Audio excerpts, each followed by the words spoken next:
Well, we've talked about the rise in support for smaller political parties in New Brunswick. The People's Alliance Party and the New Brunswick Green Party each won 3 seats and also won the prize of potential kingmakers in that province. There may be some lessons too there for politicians across the country. One of the potential kingmakers is joining us now. David Coon is the leader of the New Brunswick Green Party. Mr. Coon, good to see you, and congratulations, first of all, on tripling your seat count in the legislature last night. Thank you very much, and it's great to be on the show. There seems to be some disagreement over whether Brian Gallant has been told by the Lieutenant Governor he can actually remain Premier and test the confidence of the legislature. Have you spoken with the Governor-General about that, or what role you might be expected to play? Actually, I haven't made that call yet to the office of the Lieutenant Governor, and I will do so.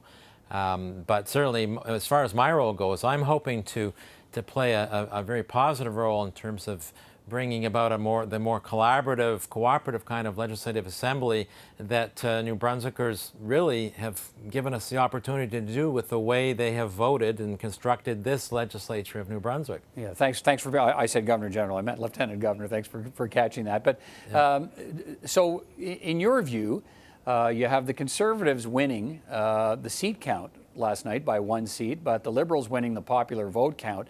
Who has the right to test the legislature and see if they can form a government, in your view? Well, you know, parliamentary practice over the years has certainly been that the sitting Premier has the ability to call the legislature back and see if they can get the confidence of the House. So that's what happened with Christy Clark in British Columbia, and undoubtedly that's what the Liberals are looking at here. In terms of the most recent example of a similar situation. You could be holding the balance of power. I've talked about that. Where are you going to throw your support? Well, I think it's premature to talk about that. I've told both Mr. Gallant of the Liberals and Mr. Higgs of the Conservatives that my caucus is at this moment not prepared to enter into any kind of discussions about possibilities to that end. It's really important that we take some time, and we've got time. There's no rush here to reflect on what the voters of New Brunswick have delivered us, what the opportunities are here to actually do politics differently, like the Conservatives and Liberals have always claimed they want to do but never do. Greens practice a different kind of politics, politics of collaboration.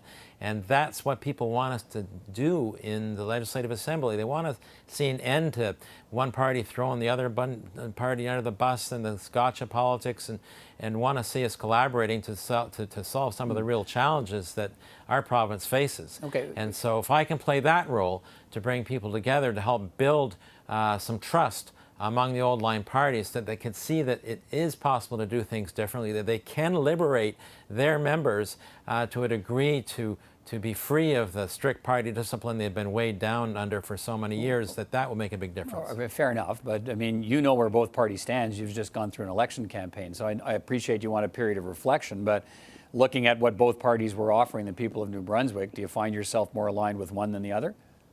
Well, I think everything changes in a minority government situation, and the last minority government we had in New Brunswick was 1920. So there's no one alive that I know of that we could ask about that experience. So all I'm saying is we need time to feel our way through this and not sort of simply take a knee-jerk reaction to, particularly on the part of the Liberals or Conservatives, about how to maintain or gain control and exert power.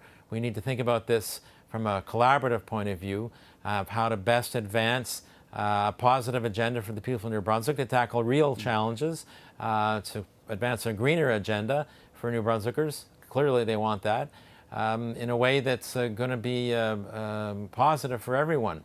Have you got, notwithstanding you want the period of reflection, for David Coon and the Greens, is there effectively a bottom line? Is there a single demand that you would say, look, before we get into any other stuff, if you want the support of the Green Party of New Brunswick, you have to commit to doing this above all else, or there's no point talking? Well, I guess we haven't got to that point in my caucus yet.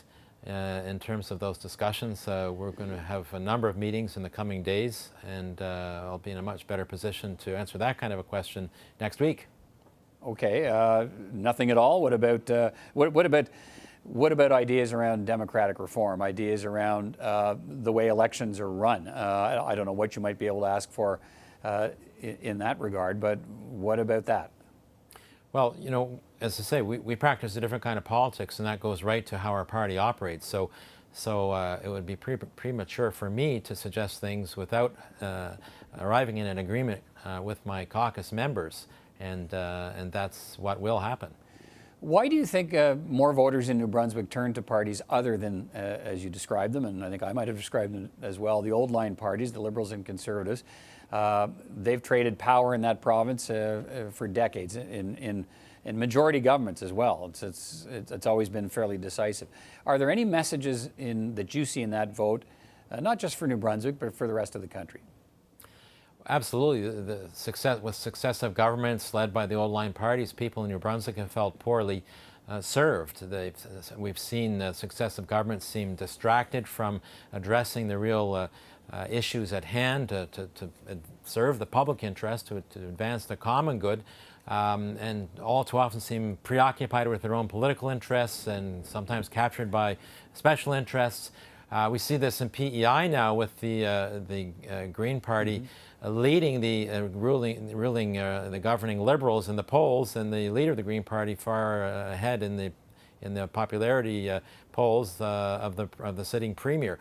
So there's definitely a real political shift afoot in the country that reflects this real desire for a political change that will ensure that we get the kind of real cooperative governance that people are seeking and have a strong appetite for, that advances the common good, that actually stands up for the public interest. All right. So to summarize then, you think it's okay for Brian Gallant to go ahead and test the legislature, and for the moment you have the role of potential kingmaker, but you're not saying which party you're prepared to make king, not at this point.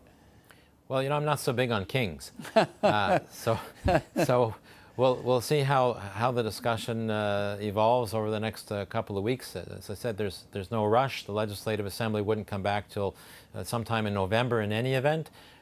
So we've got time to think through this, reflect on it, and really see what kind of opportunity New Brunswickers have provided all of us to do something quite positive. And wait for the suitors to show up at your door with offers of treasure to see what it'll take to get you to support one or the other. There you go. All right, Mr. Coon, thanks so much for your time today. Appreciate it. Nice speaking with you.